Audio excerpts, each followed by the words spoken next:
HarperCollins presents A Christmas Gift by Sue Moorcroft. Read by Una Byrne.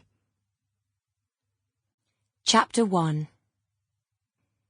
Georgine tied the laces of her running shoes, keeping one anxious eye on the patterned glass in her front door and the two manly shapes silhouetted by November sunlight. One of them knocked with measured movements.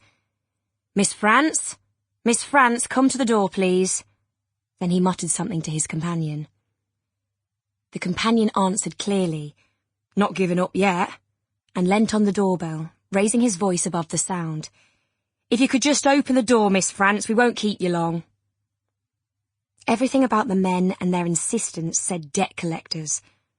Even though she knew they weren't as bad as bailiffs, who could lawfully gain entry, they raised too many horrible memories for her to open the door, even just to say that Aidan no longer lived with her. She wouldn't have expected to be believed, anyway.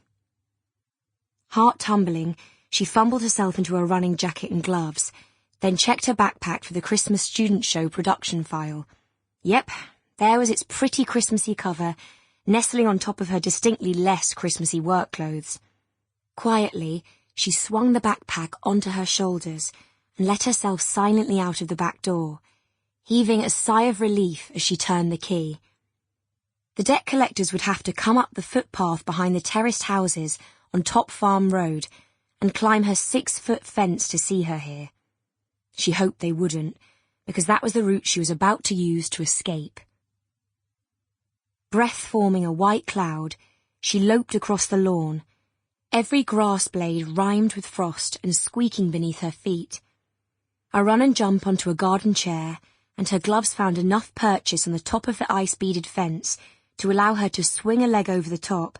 Then she was up, over, and jogging along the footpath. When she reached the point where Scott Road met Top Farm Road, she lengthened her stride.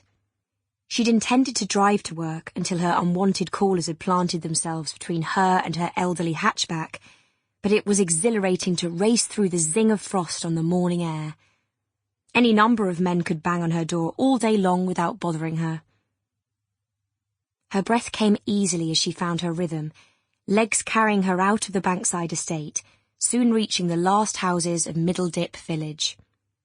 The pavement petered out and her comfortably worn running shoes began slapping the road. She tried to concentrate on thinking about props for the Christmas show, but every time a car whooshed past, she hopped onto the verge and held her breath in case it was the debt collectors, and they'd somehow guess she was the Miss France they'd been trying to speak to.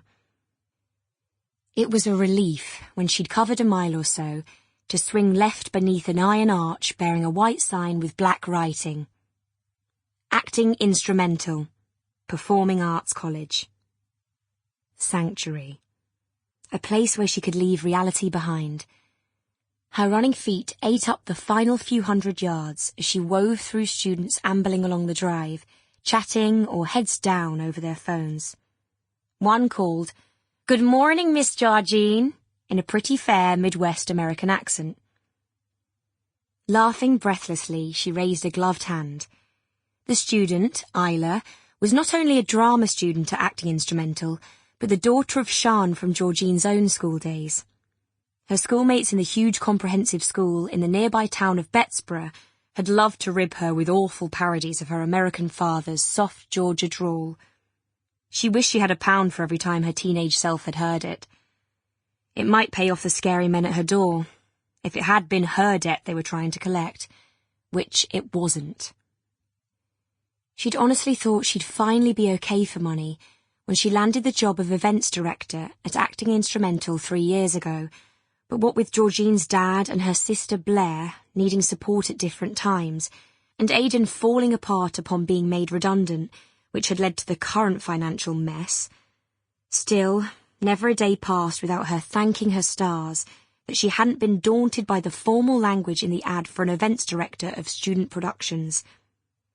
What her role actually required her to be was stage manager, producer, hand-holder, bridge builder, and breach filler.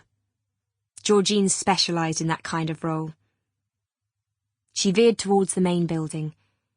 Barely slowing as she yanked off her backpack, Sample complete. Ready to continue?